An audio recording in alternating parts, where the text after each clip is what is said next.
Hello শিক্ষার্থীবৃন্দ, কেমন আছো সবাই? আজকে আলোচনা করব ফাংশনের লেখচিত্র নিয়ে।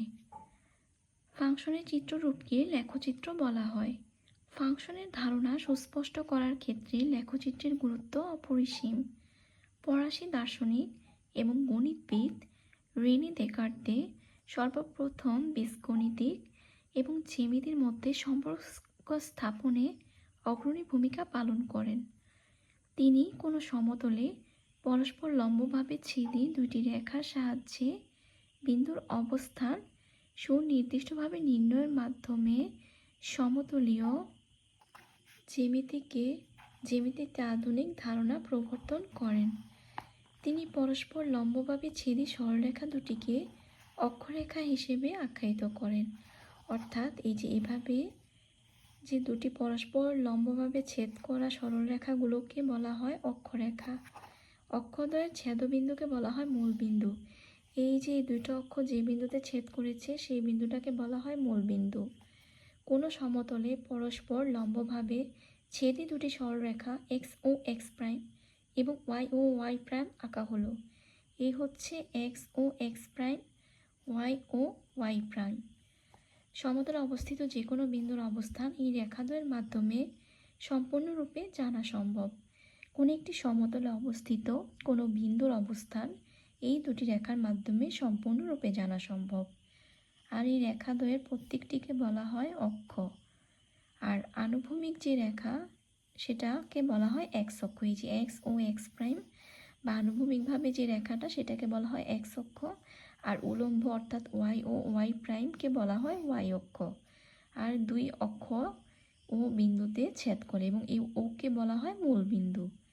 দুইটি অক্ষের সমতলে অবস্থিত কোনো বিন্দু থেকে অক্ষদ্বয়ের লম্ব দূরত্বের যথাযথ চিহ্নযুক্ত সংখ্যাকে ওই বিন্দুর স্থানাঙ্ক বলা হয়।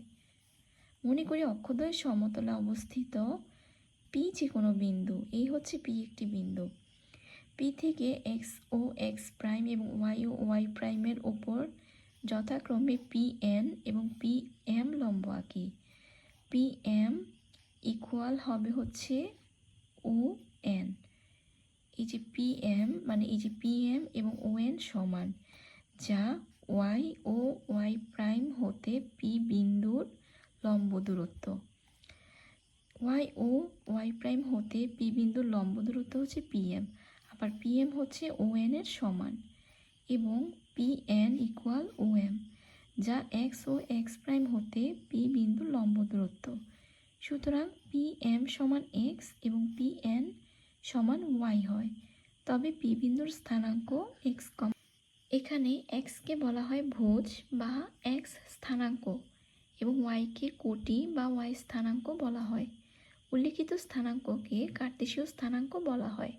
আর কার্তেশীয় স্থানাঙ্কে সহজেই ফাংশনের জ্যামিতিক চিত্র দেখানো যায়। এজন্য সাধারণত এক্স অক্ষ বরাবর স্বাধীন চলকের মান এবং ওয়াই অক্ষ বরাবর অধীন চলকের মান বসানো হয়। Y equal F of X ফাংশনের লেখচিত্র অঙ্কনের জন্য ডোমেন থেকে স্বাধীন চলকের কয়েকটি মানের জন্য অধীন চলকের মানগুলো অনুরূপ মানগুলি বের করে ক্রমজোড় তৈরি করি।